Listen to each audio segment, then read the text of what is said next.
Welcome everybody to the final event in the Academy of Urbanism's Congress Fringe 3x3 series. It's good to see so many of you here. You're all very welcome. The 3x3 series is a fringe to the AoU Congress 2021, which is taking place online in June, from June the 16th to the 18th, and focused on the city of Edinburgh. Before we start the event tonight, the AoU would like to extend a huge thank you to the 3x3 organising group, which has been drawn from members of the Academy of Urbanism and without whom these events could not go ahead. So thank you very much to them. We'd also like to thank our series sponsors, Collective Architecture, Igloo and Ibstock Brick, for their support for the series. This session, we want to ask you one question, which is, what's your favourite play memory? So I'm very, very pleased to hand over to our chair for the evening, Gavin Thompson. Gavin, over to you. Thanks, Rachel, and good to be amongst you. We've got quite a tight schedule this evening, so we're not going to hang around too much in terms of introductions for Dinah, Fergus, and Anne-Marie. Their bios are in the invite for this session, so you can read more about them. And of course, you'll get to, if you don't know them, you'll get to know them in the course of this session. I think. From my standpoint, I've been involved with the Academy for a couple of years now. The Academy of Buddhism, as I noted in the closed captions when we were testing out things earlier in terms of the way it translated it. But I am an academician, and I do find this a fascinating place to explore emergent topics. And I'm fascinated by this, by the notion of play and its role in the city. And I was walking only yesterday through the park. I live in Bath, and somebody had scribbled on the pavement, "If you're reading this, why aren't you playing?" And they'd drawn a hopscotch layout on the pavement. There was an invitation. I did have a sort of surreptitious look round and had a little play up and down, and it felt good. But in terms of how we explore that and how we can actually use that and how that guides us, is this we've got Dinah, Fergus, and Anne-Marie to give us some different slants on that in terms of how that might influence us, but also how we might experience cities through that lens. We're going to, I'd invite you we're going to hear from all three of them first, one after the other, and then we're going to have a conversation into which we'd like to feed in some questions from you. So please use the chat to pose questions.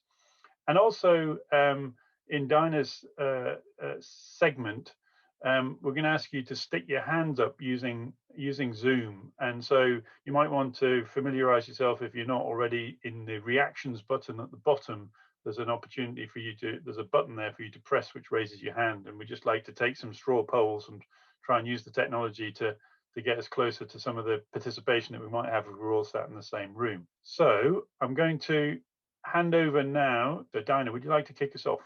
Thanks, Gavin, and thanks, Rachel. Okay, so just to start with that question, if you can just, I've played this before in kind of real life, so to speak. And in real life, what I ask people to do, I've completely stolen this from a play worker, by the way, is to stand up if you were once a child. So instead of standing up, could you raise your hand in the chat? Sorry, not in the chat, in the bottom bar, if you were once a child. Fantastic. Right, so now you've got all got your hands up. That favourite play memory, I just want you to picture it in your mind's eye, where you were, who you were with, what you were doing, what was happening. Just hold that moment of your favourite play memory. Hopefully you've all got your hands up. Unless you've got some aliens present. Okay, so see if you can all stick up that hand. At the moment, I want everyone to have their hands raised in the box. So you go to the bottom of the screen. Does look like we've got under some reactions, yeah. And it says raise hand. So bottom of the screen, bottom right of the bar, and then you raise your hand. Okay, right. So that memory, I want you to keep your hand raised if it was outside. So the flip side of that would be, if it wasn't outside, I want you to put your hand down. So lower your hand if it wasn't outside. Okay. I'd like you to keep your hand raised if it was there were some other children involved in that memory, that moment. Okay. And then I want you to keep your hand raised if there were no adults present. I think there's quite a few people that haven't raised their hand, so this can't be a kind of full sample. And now I want you to keep your hand raised if there was an element of risk involved in that memory that could have caused you an injury. Well, that's really interesting because I can see a big grid in front of me and there's still quite a lot of people with their hands raised. And I think it'd be, I think what might be quite nice if you fancy it is, I know that, Rachel, you can put it in the QR code, is that right? But you could also probably put that memory in the chat because it's quite nice to see them coming up. We usually find this when we're doing these sort of conferences that everyone's standing up, looking around and sort of laughing. And actually, when I then say to people, okay, that favourite play memory, was it in a playground? And it wasn't. So why is it that we design the built environment around playgrounds? What's that all about? Just to give you some numbers on that straw poll that you just had, I think we had nearly 40 out of 59 people with their hands up to start with, and it dropped to the low 30s, just to give you a feel for by the end. So we had about, what's that, 3/4 of people saying that their favourite play memory was outside with other children, no adults were present, and there was an element of risk associated with what they were doing. I just want to give you, I've got 2 slides to show you this evening, so I'm not going to be racing through lots of things, so you can just pause on this one for a moment. This moment is, we're on a walking tour of the Olympic Village. You can see the swimming pool in the background on the right hand side, and then you can see central London straight ahead and some of the towers around Stratford High Street on the left.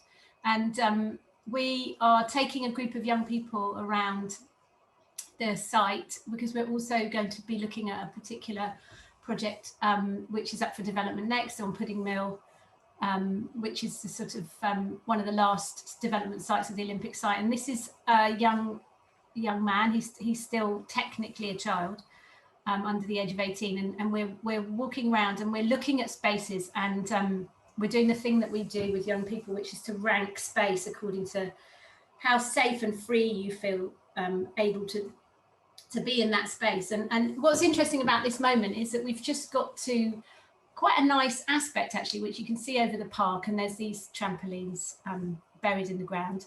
And this chap, I can't remember his name, is just, you know, obviously started bouncing. He's less self-conscious than you, Gavin, and he's just started bouncing on the trampoline. And I pointed out to him that the sign behind him says quite clearly, if you can, if you stand a bit closer to it, that this area is to be used by children under 10 only.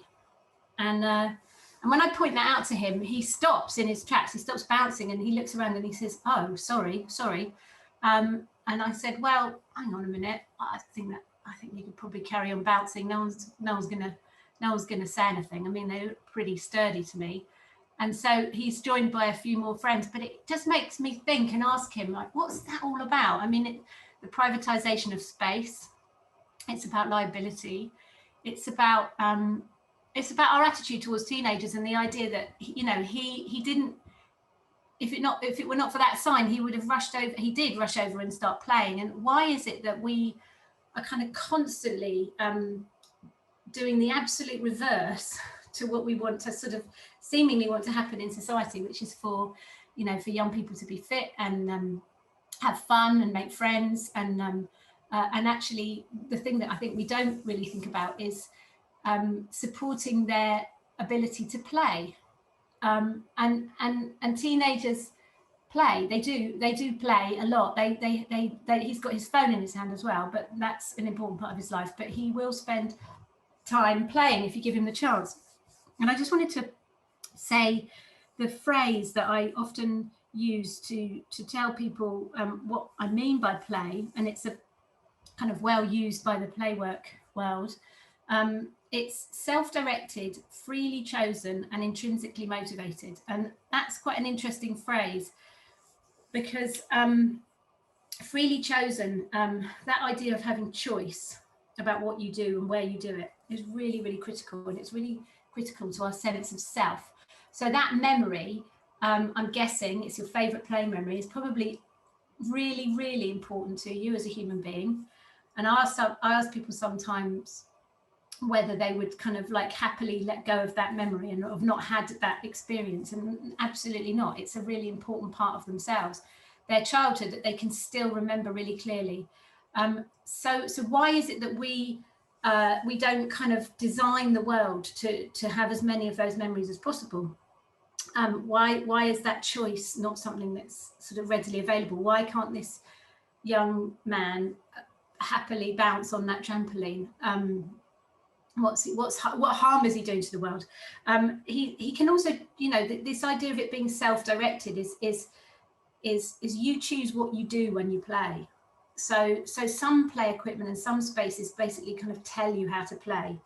They tell you how to be supervised by your parents. Again, this idea of these messages that we send are completely the opposite to that. And then intrinsically motivated is this the idea that it doesn't lead to anything. Nothing has to happen. You don't have to score a goal or win a medal or run a race. You're just doing it because you're just naturally motivated to play.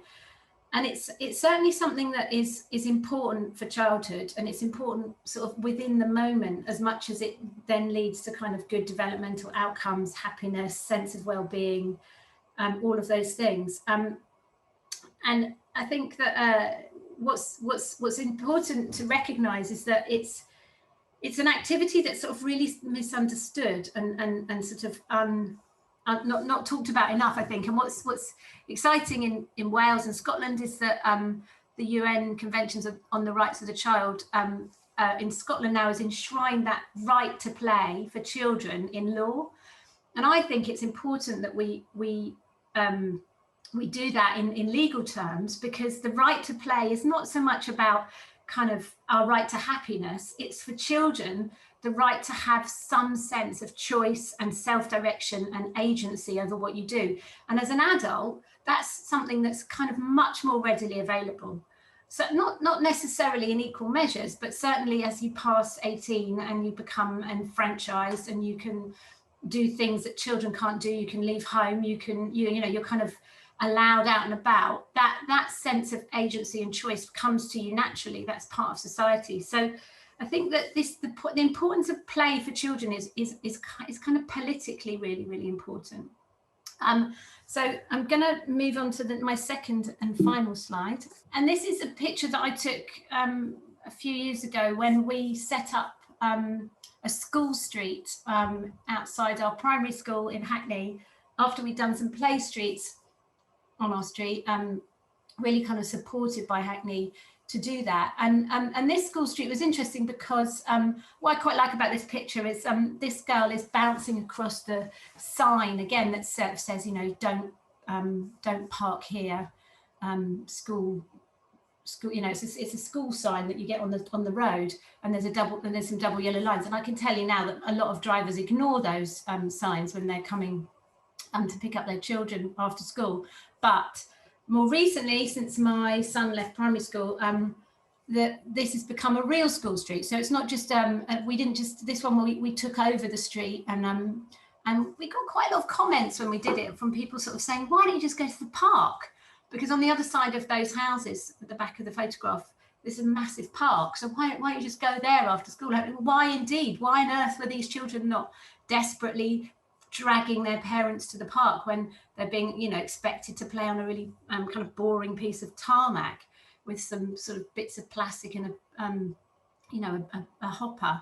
Well, that's the question, isn't it? Why is it that children are kind of motivated to play in places which are kind of just there and familiar to them? And I think the point is that this is, again, this idea that we silo play and we put it into a place and say it's going to happen there in the park, in a fenced off area, which is called a playground. And therefore, like by defining that, it's not really going to happen anywhere else. It might do, but there might be a lot of signs that kind of tell you how to play or how not to do things. And it becomes, you know, kind of so narrow our view of how children this age and teenagers are allowed to behave, or allowed to kind of do something which is completely unexpected. I think the bouncing on the trampoline is not that unexpected until you see the sign, but the bouncing along a street over a speed bump is fairly unexpected. But the sign of children doing that, and the work that we've done, for example, putting play streets outside the Museum of London, when people said to us, but that's not a residential area. But what happens when children start to play, when they start to take over space, is that they make us as adults think again about how the city is shared.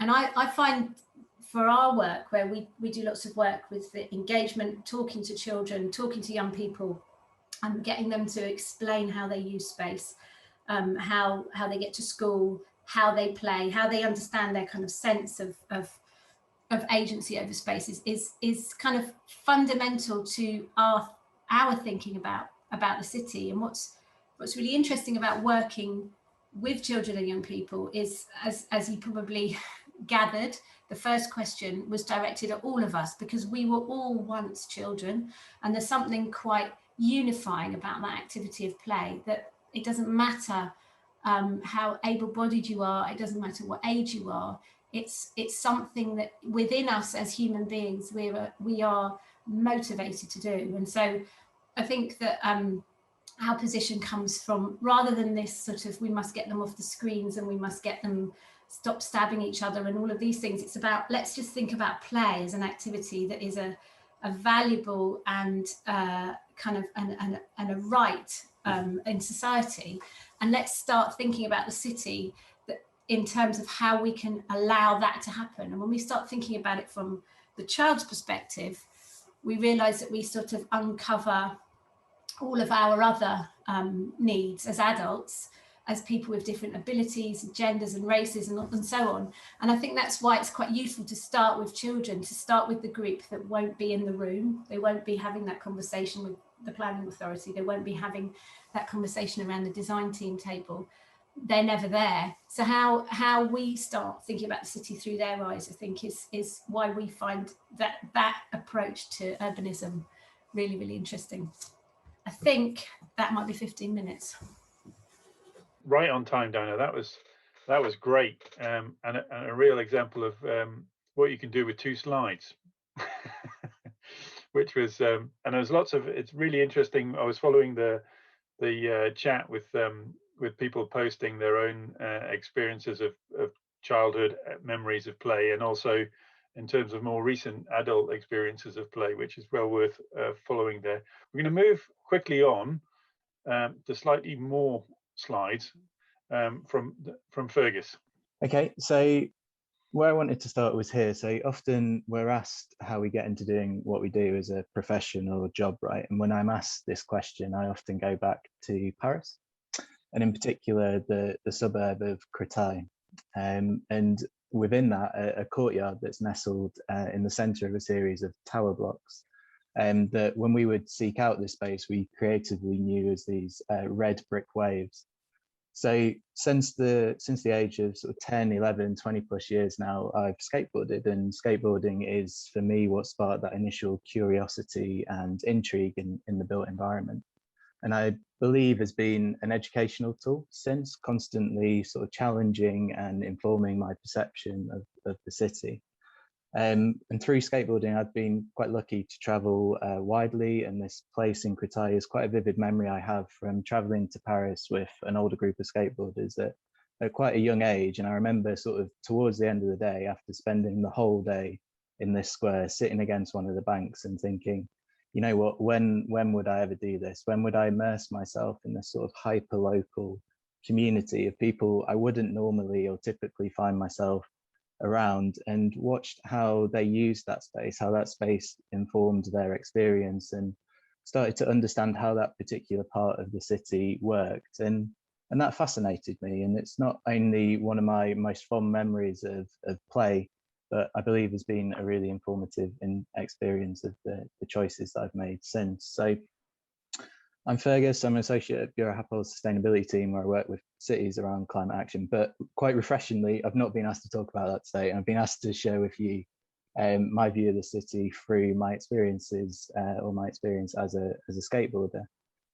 So what I'm sharing with you today is solely based on my experiences, not all, but many of the photos within the presentation are predominantly of or shot by people I regard as close friends. And there's really sort of four things I wanted to talk to today. So the city as a kit of parts, the city as a meeting place, as democratic space, and as an enabler. So the city as a kit of parts. We know that individuals and groups of people use the city in different ways, right? And they view it in different ways. It means different things to different people, serves different functions, whether it's home, work, consumption, production. But I think as a skateboarder growing up in the city, I believe you navigate the city and view it in quite a unique way. And I think what the sort of strongest sense that we all have is that we each deconstruct the parts that make up our built environment, and we start to view the city as a kit of parts, if you like. And this really becomes quite obsessive. So for example, where you might see a bench or somewhere to sit, we see an opportunity to slide or to even grind. Where you might see a wall, or at least a barrier in this case, separating the sort of footpath from the road, we see a bank to ride up to do a trick on and to come back down. Where you might see a set of stairs to navigate up and down different levels, we see a gap to be cleared or a handrail to slide down. And what's interesting, I feel, about many of these examples is that I think quite obviously, typically many of these features are there for safety, but when you view these through the eyes of a skateboarder, this is kind of flipped on its head, and these things are sort of no longer boring, but they become exhilarating, and they're no longer there to limit liability, but they become really quite a health and safety nightmare. And similarly so, whereas these are sort of things that you might pass by and not think much of, these are things that we would obsess over and kind of spend hours, if not days, at trying to figure out, how we could use it. But I think these are relatively simple examples, and actually this idea of deconstructing the city to me goes quite a bit deeper, in that, here you might see somewhere to lock your bike that incidentally has been bent over by the fruit and jacket potato vans that sit here on the weekdays. Whereas in our eyes, this takes on a whole new meaning, and it sort of becomes a thing to wally or ride out of. You kind of obsess when you see things like this, and you go out that same night just in case someone replaces it or straightens it out the next day. As a skateboarder, you're kind of applying so much close attention to what are really quite otherwise mundane aspects of the city. Similarly, here you might see a bin, but we see this curve that makes getting up onto this bin to grind it a possibility. It becomes about linking parts of the built environment together. We see barriers to present access. We see a sort of transition or a channel to jump over. We notice that for no explainable reason, this electric box just feels somehow a little bit lower than other electric boxes. And I mean, still very few people will get up onto it, but Joe's managed to here. And, again, you might see an alleyway here, and we would see another gap to leap over, but quite uniquely placed with this drain right in front of the gap that Dom's popped up here to get a bit more kick out of. So this view of the city as a kit of parts becomes really quite all-consuming, and the city almost becomes like a treasure chest of possibilities, and you're always looking out for sort of new or altered features in the city that you sort of inhabit. And this can be even something as simple as a hill with a great smooth finish. This is the kind of thing that I kind of geek out over, and I notice when I'm walking around the city. It's what I get excited about. And in viewing the city in this way, it becomes a sort of place for expression and freedom, and not conformity, despite much of the elements within our cities being really quite functional. So next, the city as a meeting place. We know that loneliness in cities is an issue, a growing one, and one that impacts an individual's health quite significantly. I moved to Manchester for university, and I knew no one at that moment in time. And at that point, and my dad dropping me off, unpacking and leaving, that sort of good God feeling sunk in. I was quite an introvert at that point. I wasn't a huge sort of going outer. as might be expected of you during Freshers Week. So I immediately left and I went to the skateboard shop where I met Dan and Tone. And you know, nearly 15 years has gone by now, and a lot has changed in that time. Dan here impersonating Tone's newborn. But I still speak to these two, you know, most weeks, or even days. Skateboarding is this kind of global community, and of course there are individuals you won't get on with, or you won't become as close to, say, I am as Tone or Dan, but I know I can go to any city in the world and find a skateboarder that I have that connection with. And these open spaces where we can meet are really vital to this, places where we can meet up and sort of, per the previous part of the talk, express ourselves. And every city has them, you know, and these spaces within the skateboarding community are real global landmarks, whether it's Cathedral Gardens in Manchester, Hotel de Ville in Lyon, Milan Central Station, the IMAX at Melbourne Museum, Love Park in Philadelphia, RIP, or Macba in Barcelona. You know, moving to a city as a skateboarder, I know I could go to any of these cities, these squares, and meet like-minded people. But they don't have to be such grand spaces. They can be as simple as this. This is the entrance to Victoria Park, which, having only recently moved to London, is now the place where I'm meeting people and I'm starting to integrate and, you know, get to know others in the city. But what I think is key about those two images that I've shown is that, firstly, these spaces are not designed for an activity. And second, that they are integrated within the city. They're neutral spaces. They're spaces that you use, I use. We do so in different ways, but we're doing so harmoniously and at the same time. And worryingly, like others, I'm noticing a risk to such spaces in today's urbanism, that there's this sort of desire to design out conflict, when our most successful spaces are those that are actually in conflict, I would argue. And by conflict, I mean competing uses by various groups of individuals. And Macba in Barcelona is a great example of this, where you have certain groups of people who come at certain times of day and claim a space. The local kids come to kick a ball in the space. You have the skateboarders, the tourists going to the gallery, the locals that eat at the restaurants just out of shot here. There's this sort of complex negotiation of space, and it's this negotiation which creates, in my opinion, really, you know, our most vibrant places, and teaches people from different backgrounds how to interact with each other. And this kind of leads me on to the next section, which really explores this notion of the city as democratic space. So skateboarding is a vehicle to explore the city, but until I was pulling together this presentation, I had no idea that next door to that space in Créteil that I introduced right at the beginning is the Tulip show balconies, which is one of Paris's most famous sort of brutalist structures. I've visited Paris over 10 times, and I've been to this square every time I've been to Paris, and I never knew these existed or were next door.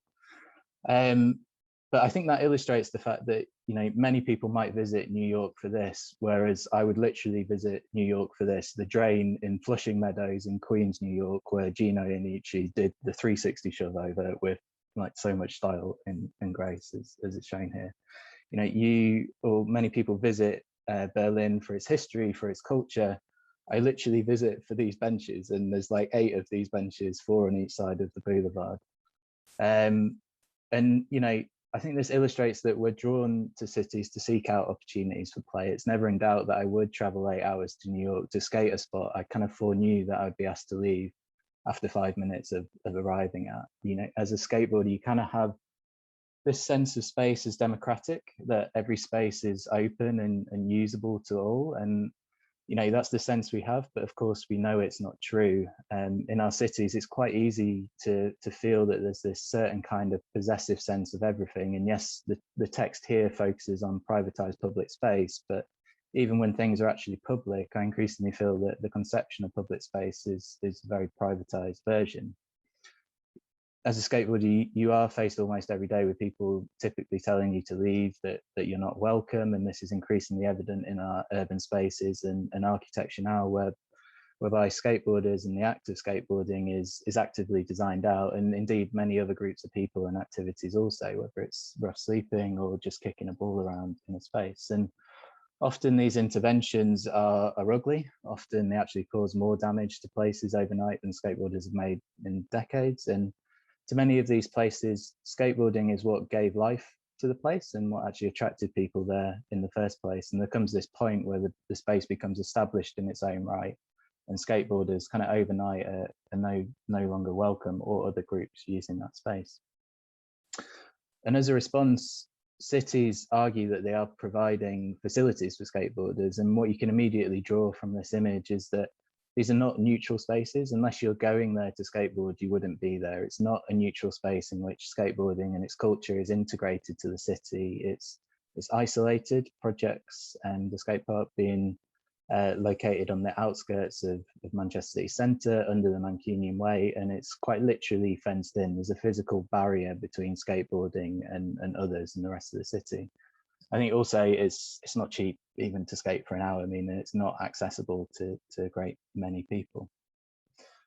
I think that has been the dominant narrative to date in skateboarding in the city, but thankfully, at least, I think we are starting to see some change. This is Gustav. I grew up watching VHS tapes of him skateboarding, but now he works for Malmo City Council as part of the Streets and Parks Department, and he's responsible for helping to grow skateboarding in Malmo and using this as a tool to promote Malmo as a city.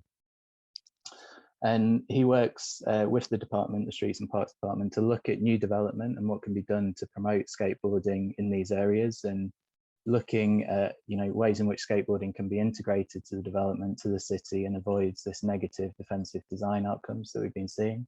But they also look at existing spaces in the city which lack activity at the moment, and where activities like skateboarding could be used to activate them. And they achieve this through sort of relatively minor interventions, like the addition of this granite block here, which, relative to building massive skate parks, is much more cost effective.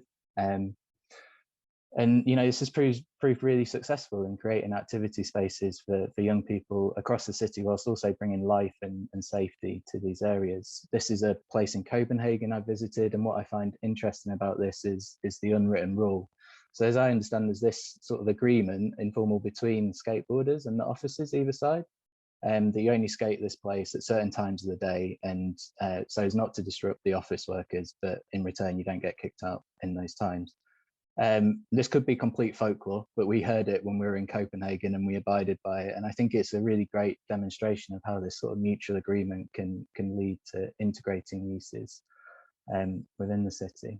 Other cities like Paris here and Innsbruck here are doing this in a much more formal way, consciously designing obstacles into new public spaces, but it's still a much more integrated and inclusive way than the fenced skate parks, I would argue.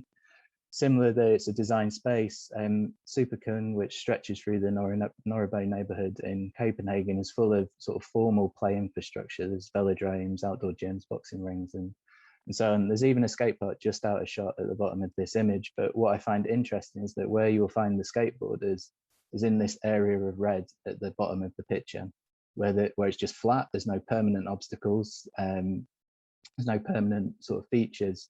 Again, the skateboarders have sort of claimed a neutral space that is integrated within the rest of the city, and they're actually welcome to it in this instance. They're not moved over to that designated facility.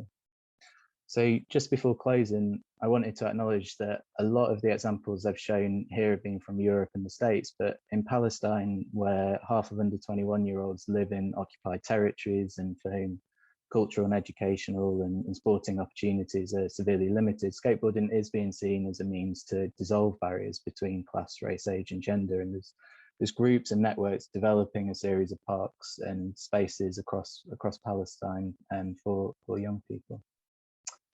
So to close, I suggest that skateboarding or play is a means through which we can express ourselves and find real delight in often mundane things in the city, and it can activate our city. It brings some joy back to the city as well.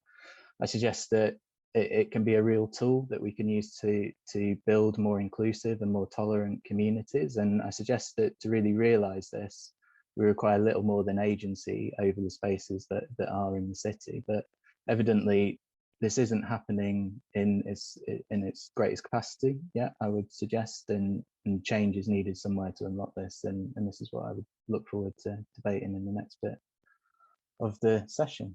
So thank you for listening.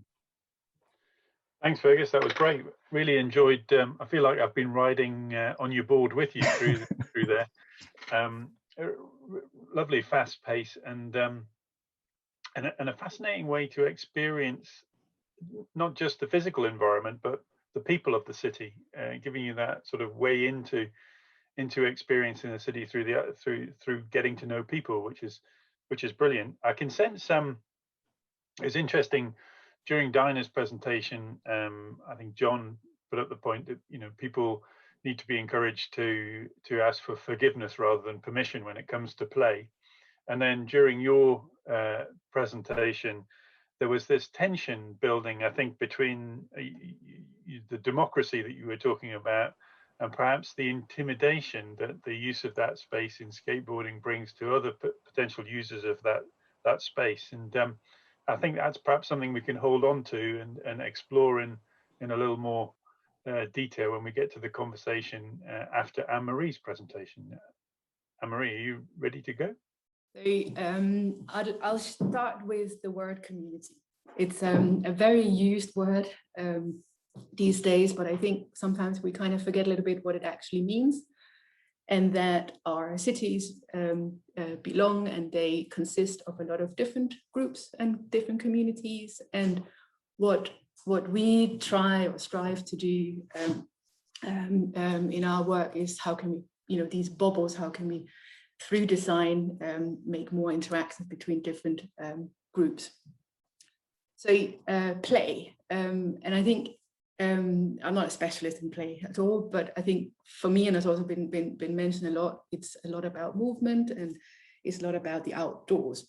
So here's a picture, the UK gym class, 1940s. Yeah, here's Denmark, 1940s, a little bit more unstructured.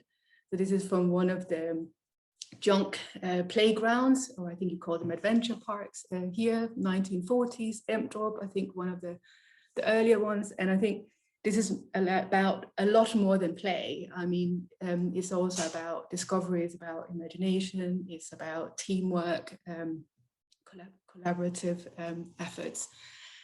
And I think some of these kind of basics forms of play, like running and jumping and like simple things we kind of, I wouldn't say have designed out of our cities, but play seems to have gotten quite structured also in the way we kind of program and plan spaces, in particular in our, I mean, obviously in our urban environment. So when we talk about master planning, I used to say it was about scale, but it's not about detailing every little single corner. It's more about providing these different type of spaces. We all talk about the maturing city, the city that grows over time. These are kind of, the references, the discoveries, what's around the next corner, having safe neighborhood where the kids can run out into small spaces or even smaller just with your siblings, where you feel comfortable, you can hide, whether you're an introvert or an extrovert person. And I think today we're starting to kind of allow less and less, undeveloped spaces, like informal spaces actually for residents to grow and take ownership of themselves, or for kids to actually just, dig in the ground or play with. And it's not only residential. I think it also goes for a lot of our public buildings. Museums would have wealth of knowledge and excitement inside, but they have they're prime spots in our cities, and they usually have quite a lot of space around them, completely underused. I mean, what would it feel like rolling down those hills? I mean, they're all quite secure spaces, yeah. So what societies is it that we want to plan for, and how, and are we actually planning, or are we actually designing play perhaps a little bit out of our towns today? So this is one of an image from the wind machines, or the flying peppers. So the flying peppers is kind of a preoccupation we have in our studio. It's kind of, self-initiated. We sew these wind bags and we go fly them in different places. And when we do that, we share them with people who are in those places, and we have all these kind of quite intuitive, informal conversations. So we, I suppose, in a way, use them as a playful engagement to get to talk to people and to learn about places through the community themselves. And we do that before we design, which is sometimes a bit confusing for people, that we don't show up and show them this is what we've done. Now, can we talk about it? So I'm going to share 3 examples of how we worked with play as I suppose mainly to develop a brief and yeah, explore them. So the V&A Museum of Childhood, I did a residency there, and they're going through a transition at the moment. It's closed and they will open again with a whole new exhibition and program. So the residency was very much also looking at it. It's basically a series of interventions about what is the building and play and how to explore that. Now, what I found quite curious is that you had something called the False Principles collection, which is Sir Henry Cole, who was the first director at the V&A South Kensington, set up.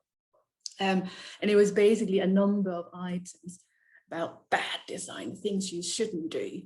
And the one that I was quite attracted to was this one, a candlestick holder, which is it's called Chance Rather Than Design. So if we talk about play and we talk about creativity, well, actually creativity, that whole process of making things, mistakes, why are we not bringing this out in the open? Like you have these, you always go to museums and you see these kind of perfect things, but they're making the mistakes. Why are we never bringing this out in the public? And I think the playfulness of that. So we basically established the Gallery of Failures on the grounds or on the marble floor in the center of the museum. So it's basically an open studio where we made more wind machines were made, and kids could fly and run with them and explore the space with those, and they could make their own wind machines themselves, playing with the surface, the fabric, the assets of places. And again, this kind of informality, you don't have to prepare and what is it? I mean, the interesting thing with this one is you just give the kids the pieces and they will sort out how to get to A from B, and it's all the parents who ask about, so what did we learn? What is it about? And I think this informality, this intuitiveness, we kind of lost a little bit. Everything needs to have you need to have marks, you need to have a prize, we need to organize it. The other thing is, again, all these kind of outdoor spaces that's completely underused, and we secure them so hardly that it's so hard to be playful, just put in little silly interruptions, or like old waterfalls. So this is an old water fountain which used to be outside the museum, and look at all these little silhouette monsters and all the imagination you can kind of get out of that, and just by looking at and exploring it and just seeing. I mean, if you walk through the city with a child, and you talk about what you see, it's completely different things. So this water fountain was an inheritance from the World Exhibition that then slowly deteriorated, and we did this kind of little play or interpretation of it. And this was through lockdown, so everything was closed down, so it became this. I mean, we basically did the interpretation with mask and tape on the windows. This probably won't. You can go on our website and find all these things, but it's like kind of do it at home and do something playful for people outside. I mean, other things. I mean, again, these little kind of interruptions. I mean, just having that leg going out, we had to sneak it out because everything is so silly secured in our cities. So these kind of, we lost, I think, a lot of these kind of playful things and ornaments that we had. Kind of question. The other project I'd like to share is so this is a city museum in Denmark, an old post office from the 80s that's going to be turned into a city museum. So we were working with the museum, developing the concept and for that and the design. And there was all these, talk about the vision and bringing more young people, bringing in a wider audience and into it. So instead of sitting in a meeting room talking about the young people, we said, well, why don't we discuss it with the young people? I mean, we're normal architecture practice, but we also run Imaginations, which is a non-profit where we organize summer schools primarily for young people. So we brought some of the alumni from that, young professionals, together with 20 local high school students. We basically moved into the post office for a week. And then we collectively, we developed with a lot of volunteers helping out and cooking for us and setting lights. We basically had 5 rooms, 5 spaces, 500 meters of fabric, 5 sewing machines. And then we developed 5 atmospheres with the young people. And it wasn't about what color on the wall would you like, or what door and chairs. It's more about what spaces would you like to use. And I think all these kind of, and how, what would make you kind of come and take ownership of the space. And of course that completely transformed in how you then develop your briefs as a designer. For example, we put the whole back of house out in the front, because then at least you can see how you wash the stones and having activity straight at the first floor. And then the final project, so this is a project we're working on at the moment. It's the old fish market in Eyemouth in Scottish borders. So this is the old fish market, and we are developing a series of new pavilions, community pavilions on the harbour. So it's a series of winter gardens on the ground floor with open space in between. And I think it was very important for us, this transparency that, you know, when you play, or when you're part of society, or you're part of the activity inside, even if you're just passing by. I think it's also in terms of play and young people getting these kind of usually young people in a certain age, they like to have an adult somewhere in the area, so there's a kind of sense of security as well. And I think, again, back to the whole kind of engagement part of play. I mean, so we didn't do the kind of standing in a room and present our projects, because we don't really believe in that. We went up on site and basically talked to most of the stakeholders and neighbors, and did a hell lot of Zoom calls, because then COVID really kicked in. And they were all a bit confused, like, why are you not showing what is there? But because we haven't really decided, we want to learn from you guys. And what that actually resulted in, that we are now developing the Sea Garden with, you know, quite a big group of variety of key stakeholders who have an interest in developing this together. And I think that wouldn't have happened had we just kind of had we not had these kind of informal conversations early on. So it's not examples of play and in the city, but I think how we maybe trying to have these informal conversations through, perhaps more playful activities sometimes, and how trying to kind of allow also to open up for that kind of ownership and kind of taking over the space. And that's, you know, when played is there, yeah. So I think, ownership, and also, how we don't have to program everything. And I think it's been said earlier as well. So perhaps it's not so much scale, but more how can we plant these little seeds and harvest through maybe perhaps more playful disruptions. I think that was my last slide. Thank you, Anne-Marie. I was just reflecting on the fact that you've put a whole new dimension on windbags and the appropriateness of windbags in consultation, which is based, certainly in my experience, maybe a whole new twist on it. It's something in the past that maybe the thought of a windbag in consultation was something to be avoided. But that really interesting to see.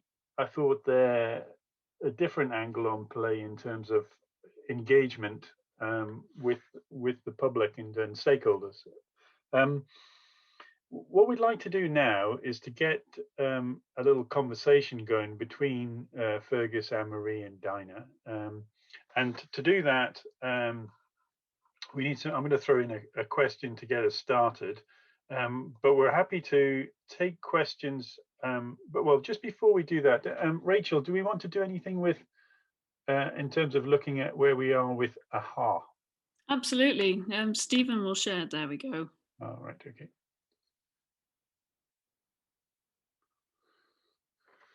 So these are right. Okay.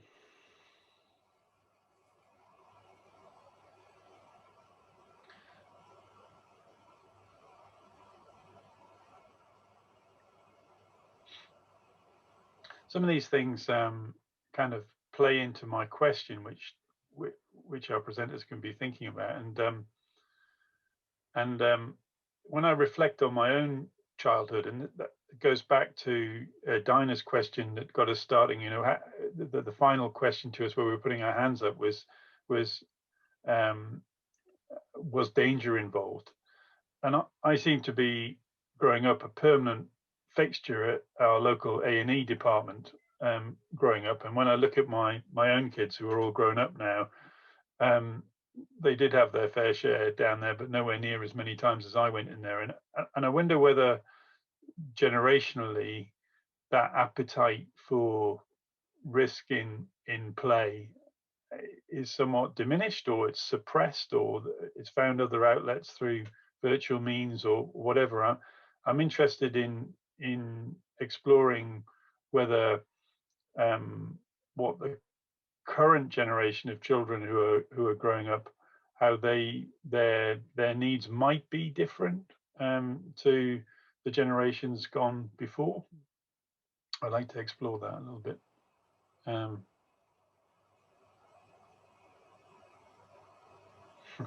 Some great memories. Makes you kind of reflect back on your own childhood looking at these.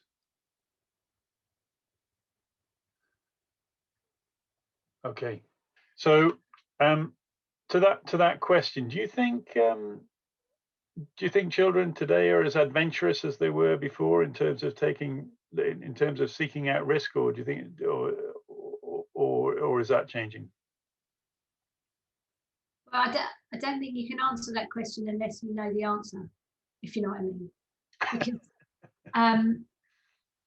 I think that anecdotes really unhelpful in that situation, and that's why we started doing quite a lot of research into this. And the easy thing that we did is the observational work, which started off like Gail's work, people counting and watching and counting how many children were outside in spaces unsupervised, and we found that number was hugely varied depending on where we went. So from that we deduced that the space itself contributed to whether or not children were able to play out independently. And so when we talk to them, we find that we find huge variance in that. So some will say, yeah, my favorite thing is, you know, going off, not telling my mum I'm away for the whole day, going miles away, playing in derelict buildings. But just, you know, they're not telling their parents about it, so nobody knows they're doing it. So I think the evidence suggests that there's definitely a lot less of it going on, but I can't imagine that for one generation to have like lost that evolutionary behavior is possible. So I think it's been suppressed, greatly suppressed, but children seek it out. When they can do it, they will do it, and when it can happen naturally, it happens loads. That's what's encouraging, but what's sad is how able we are to suppress it, I think.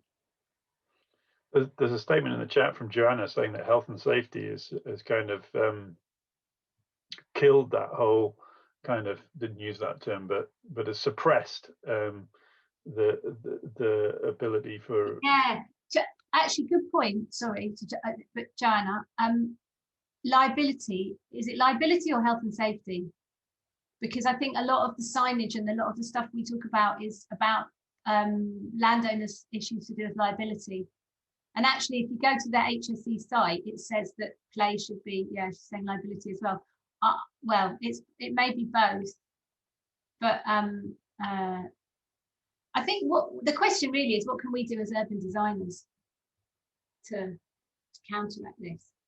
That's a good question itself. What would somebody else like to pick up on yeah, I can pick up from so there's a lot of really good points in the chat which I agreed with, in terms of the point that you started to allude to as well, Gavin, in terms of the conflict creates vibrancy, but in my opinion, but there is a need to ensure everyone feels safe in a space. And I completely acknowledge that activities like skateboarding can be intimidating to others using the space and noisy and so forth. But if the question in that is, can we address this and can we find a balance? My answer would be yeah, absolutely, we can achieve it.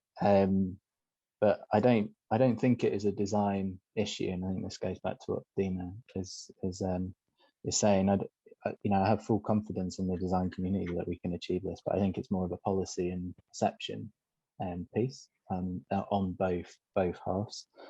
So I think it's this notion of, firstly, how do we address the sort of us and them situation, especially with skateboarding. But I think there's a part of that and maybe other play bits, and it goes back to what I found really interesting about Dinah's talk was that all of us who still had our hands on it kind of showed that the inherent risk in play is what makes that memory fond, but the liability is where it starts to get designed out. So how do we find an engagement tool where we can start to break this barrier of the sort of us and them and find a solution which works? I think those examples like Copenhagen, where there's that sort of unwritten rule of when one might use the space is an interesting example. There's also a lot of great work going on at UCL around Stratford at the minute called Here East, where it's actively getting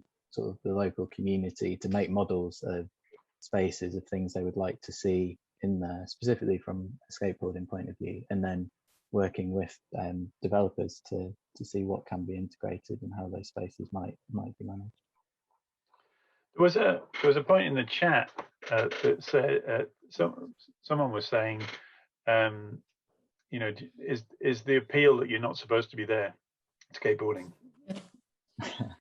In part, maybe, but I don't think it has to be like that. I think it's quite an entrenched thing of an us and them.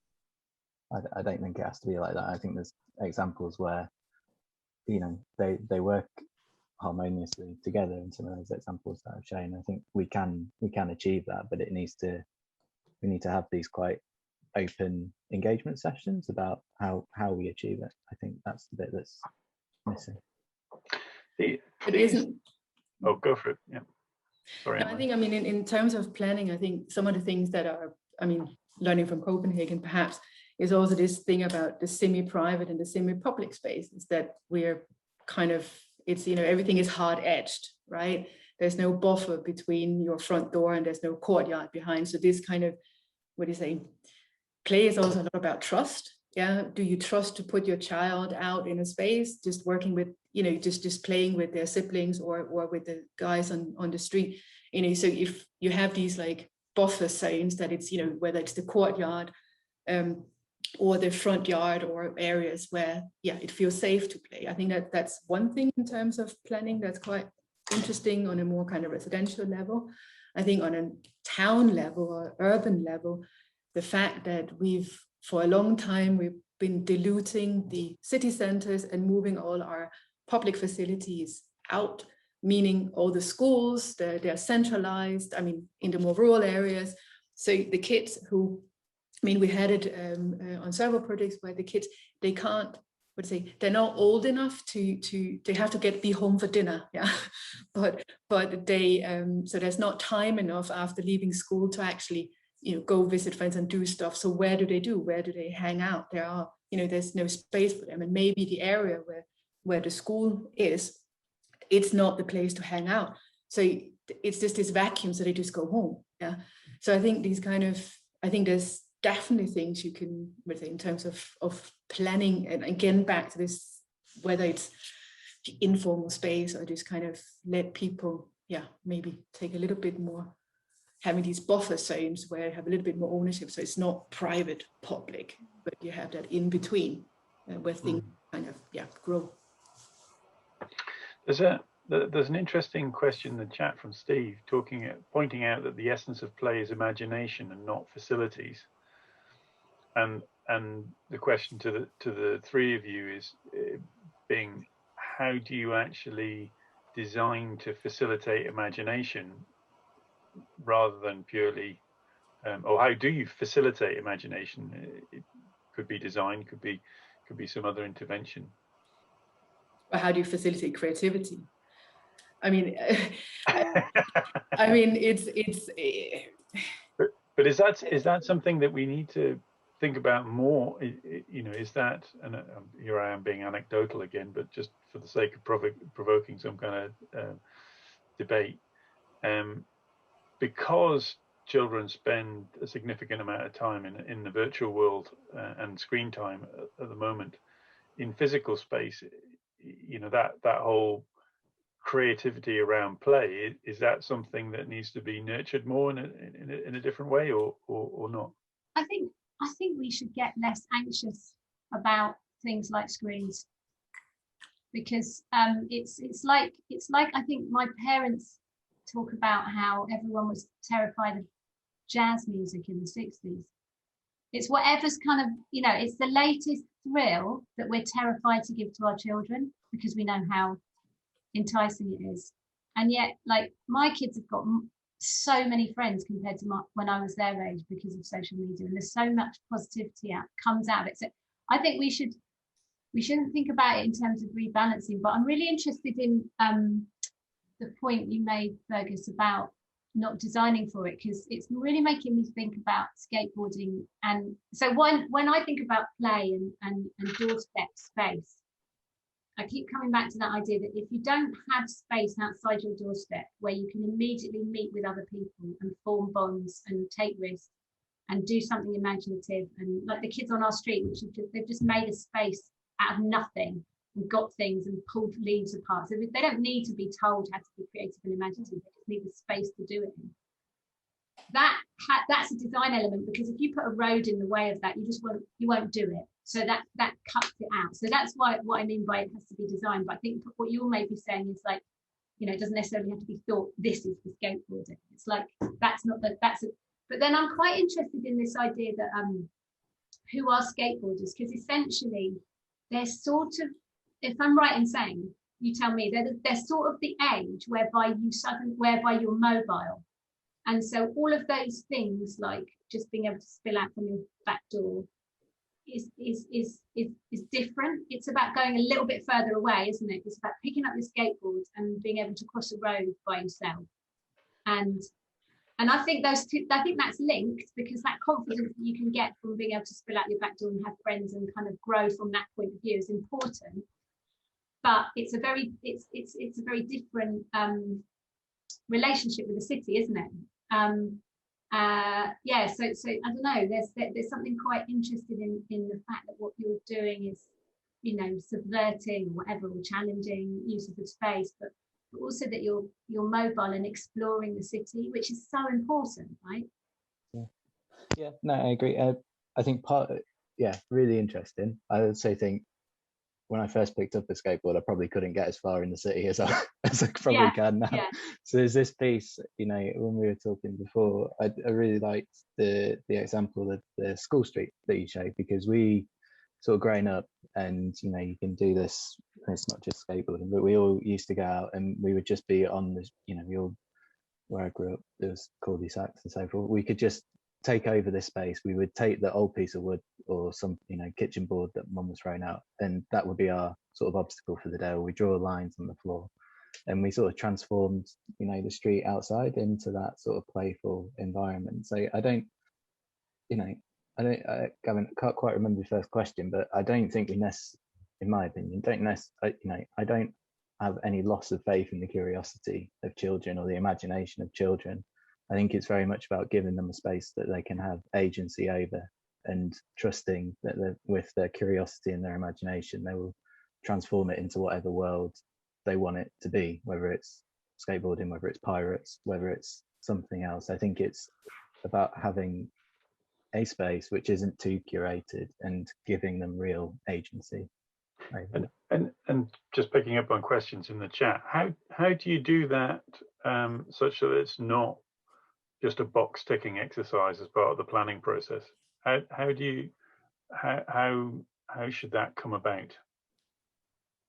Isn't that the kind of conversations to have instead of, you know, I mean, I think I said this before. I mean, we probably didn't really know how the planning consultancy worked. You know, you basically have, you know, you just stand up, you present some, you already decided what you want to do. I think that's sometimes how it works, and it becomes these kind of box ticking exercises where, okay, so we've seen the public twice, and I think if you invest the time in that, what is it, initial conversations instead of the kind of presentations, I think a lot of these kind of, I mean, I think it goes away from the box ticking exercise, and it's maybe not the formal kind of engagement language. And then I think creativity or imagination. I mean, we also, all these little, we need. I mean, there's a lot of governance in it as well, just allowing all these little disruptions back in the city, which obviously is also it's kind of being designed out in a way. I was in a meeting yesterday where we were talking about a site, family-friendly site, and Fergus, I was suggesting that one of the kind of corners, which is a sort of, you know, mini park, you could imagine some skateboarding happening there, and the developer said, well, no, I mean, skateboarders will go somewhere else where there's kind of, you know, proper thing for them to skateboard on. And I thought, you know, that idea that, you know, what you just described is just like, where's the 7-year-olds going to skateboard then? Because they're not going to, you know, like, they're still, people are quite scared of it, aren't they, as an activity? I don't even think he was talking about damage or anything, but that idea that kind of play that might happen, that they could sort of allow it to happen and not be so anxious about it. I think skateboarding is one of the few really good examples of something that, you know, a lot of us just don't do, and we have to let go and go, yeah, that's fine. But it's give and take as well. You know, I think there has to be, on the behalf of skateboarders, the understanding and of the perception of others to it, and I think there is. I think it just goes back to this, and not just with skateboarding, but with other groups. It's this sort of us and them in the planning process, and, you know, the maintenance of spaces and liability associated with those, that, you know, it becomes too complex to design with, so we just design it out. You know, it adds more complexity to the whole design and planning process, so we choose not to engage with it. And I think that's, you know, what potentially needs to change. I was interested in your friend in Malmo. Was it Malmo who was advising the city in terms of? Yeah, I can't claim he's I watched him on VHS videos growing up. I can't claim that he's my friend. But oh, right. Okay. I thought all those people were your friends. But is that common that cities have got advisors in that in those particular areas steering or influencing policy? Yeah, about play more generally, I'm unsure. Maybe Dinah or Emily could speak to that. Skateboarding, definitely not. I think Malmo kind of were forward thinking and actually saw an opportunity for skateboarding to be to generate revenue for the city and to promote it in a different way, and it did by attracting some quite big events to the city, and they now use that, and they fully sort of adopted that.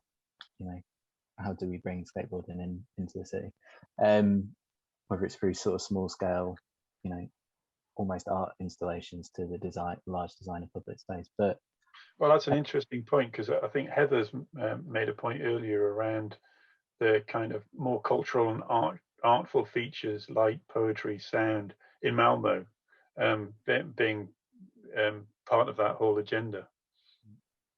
Yeah, and there's examples in the UK as well. I think Heather was the one who mentioned the link with in Glasgow with the museum, Riverside Museum there, and how they've worked with communities and skateboarders to integrate those different things. But yeah, it sounds like, Dinah and Anne-Marie, from a play perspective more generally, there isn't that sort of department or individual in local authorities. I like to challenge, why is it always, sorry, Gavin, consultants and advisors who have to come in? Isn't this the responsibility of architects and planners to actually go out and talk to the public and figure out who is it that you're designing for? Put your hands in the ground and do. I mean, how many times have we been asked, can you come and be the social engineer on our project? I would love to be social engineer on your project, but that's not the point. The point is, you need to have this conversation and deal with this as the architect, because you're the one who's going to be designing and developing. And hey, you could maybe learn something from going out and having these conversations. So I think, I mean, yeah. Why do you feel that's not happening? Huh? Sorry. Why do you feel that's not happening enough? Or why do you think architects are stepping, or planners are stepping back and allowing consultants to fill that space rather than engaging with? Oh, I think they are allowing consultants very much to fill the space. I think there's a lot of firms or architects or planners who is not interested in the public. Yeah, they don't really know how to do it. And they don't know how to do it, exactly. Yeah. Know how to ask the question, just have the conversation, go talk to people. I think that the approach is a skill. Sorry, Dinah. Yeah, no, you're right. And I think what I find really interesting when you talk about the windbag, Gavin, because I don't particularly enjoy engagement with adults, because they're like a completely different species from the and when I say children, I mean anyone under the age of 18, basically, because they're just not coming with an agenda, and that's the problem with engagement and why people find it so tricky. I think that there's some really good points in the chat about play officers, because I've done most of my work has kind of come from learning from the play work sector, but they've never had any interface with the built environment. They don't really see what the common ground is, because they're like, well, we do adventure playgrounds and you do buildings, and you start to talk to them about, you know, independent ability or whatever, and the right to play, and they're like, yeah, of course. You're like, well, that's the built environment, and they're like, oh yeah, I get it then.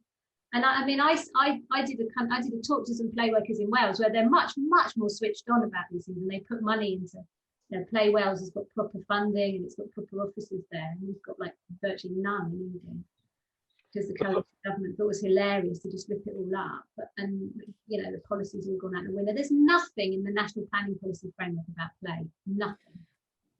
And I think also because then, I mean, sorry, Fergus, I mean, the quick fix is, you know, let's have a skateboard park, right? You know, we fix that, we can tick this off, or we put in bike lanes, right? Or I mean, and instead of what actually, I mean, people come back because there's a good program. They don't come back because it's a great building, right? So if you need to get the, program, your brief, what you develop to be working with the environment you're putting it into, and that's when people will come back. So yeah, I'm sorry. No, it's good. You've kicked off a good bit of chat here, because there's a whole. Janice rightfully trying to get me to be more positive about the London plan. There's loads of stuff happening in London because we've been, you know, pushing it hard, and it's great. Some people are really into this, but also, doesn't society have a duty? We've got to change society. All the stuff about children this year until about last week has been about education, catch up, mental health, which is really important, and none of it has been about play. That is the biggest gap they've had in their lives for the last year. I mean, if I had a magic wand, I could go back and say, just for God's sake, put everything you can into giving children a chance to play in this last year. That could have solved so many issues that we're now looking at. You know, the fact that you could go on a walk with one other person completely meant children were trapped at home by themselves with no contact with another child for months and months and months. I mean, what would you do that to an animal? Would you, if you wanted it to develop properly? I'm just reading some of the comments about the signage and things you can't do. I mean, I think a nice hack would be if you went around a town and put up signage like, here you can play, here you can jump, you know, look at that string if you can touch that. I mean, so I think, again, these little, I think somebody was also about the negative and the positive. I mean, I think there's also a lot of positive things you can do to encourage or challenge a little bit. One of the earlier comments was around what can you do to encourage play amongst not just children but the adult population as well in public space. Well, you were encouraged by the hopscotch and the. I'm easily encouraged, but you know, it's not just about, it's not just children. It's that we're talking about play in the public environment in general, I guess. I think it's also disruptions sometimes, right? Whether it's, you know, art has kind of, and fountains and all of this has kind of been taken out of the public realm because they're too hard to maintain, it's too costly to run them. But these little things that, you know, it's playful to look at, it's nice to have a conversation about, these kind of informal places to hang out, is where Fergus run his skateboard, right? I mean, so all these kind of things that you learn from, and you kind of, you know, look at that decoration of the facade, what does that mean? I mean, I think these disruptions, is that to do with planning? I don't know. You kind of have to be really wild for planning, or very bold. You know? Well, there's a suggestion of a playfulness in the whole process, which is interesting. Sorry, Fergus. No, I was just going to say it's interesting, but I mean, from my point of view, you know, I'm 30 plus now, and I still go out on my skateboard. I can find, you know, still don't go to the skate, but I go to that area of Victoria Park that I showed, and there's very little, you know. But it's quite interesting looking at immediately when you asked that question, Gavin, it was more sort of design facilities that sort of came in, like a balls area and a trim track. It's just quite interesting reflecting on it as, you know, do we need more, as we get older, do we need more designed play infrastructure, if you like? Yeah, I mean, maybe I'll be the devil's advocate here. Not that I think it has to stop at 18, but I think that play for a child and play for an adult is two very different things. Yeah. And you know, do we need to encourage more skateboarding? Do we need to, like, encouraging children or adults to play is about sort of the means to, you know, an exercise. And the point about play is that children just do it because it's in the moment. They're not doing it for any reason at all. And it is a part of our development that stops or changes. And of course, we want to be able to do fun things and have fun, but that kind of play that we do in childhood, that kind of behavior, it doesn't extend into adulthood. You just, you know, the idea that you might recreate the stuff that those brilliant memories are made of, like go down, I can't remember what somebody was talking about, a gravel pit or something, and with a group of like 10 mates, it's just not quite the same, is it? Those risks that are slightly, you know. And so I kind of, and some of these things are actually they're not about play, they're about sort of organized activities, and that's really important. All of those things are really, really important, but it's different from play. And play is this thing that is like, I'm doing what I want to do right now. So I think I'm always a bit like, and playfulness, isn't that something else? When things are playful, well, that's a different thing to the activity of play, isn't it? Like, it's the same word, but it's a different thing. I guess what's interesting about play is that what is it as you get older that you might do that other people might find threatening or different, like different kinds of behavior. And I think that shouldn't stop. Do you know what I mean? So like, we shouldn't just say everybody should be sitting in a cafe drinking coffee and behaving like that. It's like, there's got to be diversity in the way we use the public realm. And that first photograph I showed where that boy's basically being told what not to do, the privatization of the public realm is a real challenge to that, isn't it? To how all of us as adults are, how do we share space? How do we allow others and different kinds of behavior? It's quite interesting in Bath, where I live, that the local authority owns a public golf course that's not quite in the city centre, but it's definitely within sort of half a mile, and they've gone through a consultation process, and they've agreed to convert it to a BMX cycle off-road park, and the whole consultation for that has been quite an interesting process. It was clear there was a lot more people who were interested in using having a facility to do that, from children right the way through adults, than we're using the golf course. And of course, it had all of the different stereotypes of the people who might be interested in it and watching that go through. But they're doing it. I mean, I think, yeah, there's some that, and we get stuck on this argument about who plays, because it's brilliant, like Sarah's saying, it's nice to play when you've got children, you can play with them, and that's, you know, that's the brilliant thing about crossing age groups as well. And maybe Fergus, that point of skateboarding is about that, you know, when play works really well, it's not just 5-year-olds playing with 5-year-olds, is it, or 10-year-olds playing with 10-year-olds. Yeah, no, I completely agree. I think there's a piece there in terms of this, like, again, going back to that sort of us and them piece. I do feel there's a responsibility, and, you know, spending a good number of years in Manchester with the people that were skateboarding there, you know, you see new generations of people coming into the city and skateboarding. Now, I do feel there is as you sort of get older as a skateboarder and you're interacting with these young people, it's about trying to, you know, whether it's telling them to take the litter or asking them to take the litter or be considerate of the other person walking by. I do feel that becomes part of the role in the, it's still, you know, I still see it as play, and although that sounds like a job, but it's not at all. It's trying to build that empathy between the different users of the space. I was going to take us back a bit earlier in the chat, and I think it was Zoe was talking about the fact that architects aren't trained in the art of consultation and the development of brief beyond a straight brief from the end client.